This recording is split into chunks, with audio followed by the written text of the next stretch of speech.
திண்டுக்கல்லேருந்து ஒரு ரெஸ்க்யூ கால் வந்தது. Dindigul bus stand பக்கத்தில் போர் போட்டுட்ருக்கும்போது, அந்த போர் சகதிக்குள்ளே ஒரு டாக் மாட்டிக்கிச்சு.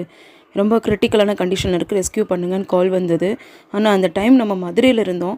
மதுரையில் ஒரு ரெஸ்க்யூ பண்ணிகிட்ருந்தோம். அந்த ரெஸ்க்யூ முடிச்சுட்டு திண்டுக்கல் போய் அதுக்கப்புறம் அவனை ரெஸ்க்யூ பண்ணுறதுன்றது டைம் இல்லை. அதுவும் இல்லாமல் அவன் கிரிட்டிக்கலான கண்டிஷனில் இருந்ததுனால இம்மீடியட்டாக நம்ம வந்து திண்டுக்கல்லில் இருக்கக்கூடிய ஃபயர் சர்வீஸ் அவங்களுக்கு காண்டாக்ட் பண்ணி அந்த டாகை ரெஸ்க்யூ பண்ண சொல்லி நம்ம கேட்டிருந்தோம். அவங்களும் அந்த ஸ்பாட்டுக்கு உடனடியாக போனாங்க. போய் அவனை ரெஸ்க்யூ பண்ணிட்டாங்க. அந்த ரெஸ்க்யூ பண்ணதுக்கான ஒரு சின்ன வீடியோ எடுத்து நமக்கு வாட்ஸ்அப் பண்ணாங்க. அந்த வீடியோவையும் ஃபோட்டோவையும் தான் உங்களுக்கு ஷேர் பண்ணிகிட்ருக்கேன். டாக் வந்து இப்போ நல்ல கண்டிஷனில் இருக்கான், ஒன்றும் பிரச்சனை இல்லை. அவன் நல்லா மாட்டிக்கிட்டு இருந்திருக்கான். அவனை கொஞ்சம் ரிலீஸ் பண்ணி விட்டோன்னே அவனே வெளியே ஓடியாந்துட்டான். அவனை அங்கே பார்த்துக்கிறதுக்கு அந்த தெருவில் இருக்கிறவங்க சாப்பாடு கொடுத்து பார்த்துக்குறோன்னு சொல்லியிருக்காங்க. இந்த மாதிரி எல்லோரும் வந்து முன் வந்தால் மட்டும்தான் இந்த மாதிரியான இக்கட்டான சூழ்நிலையில் மாட்டிகிட்டு இருக்க குழந்தைகளை நம்மளால் காப்பாற்ற முடியும்.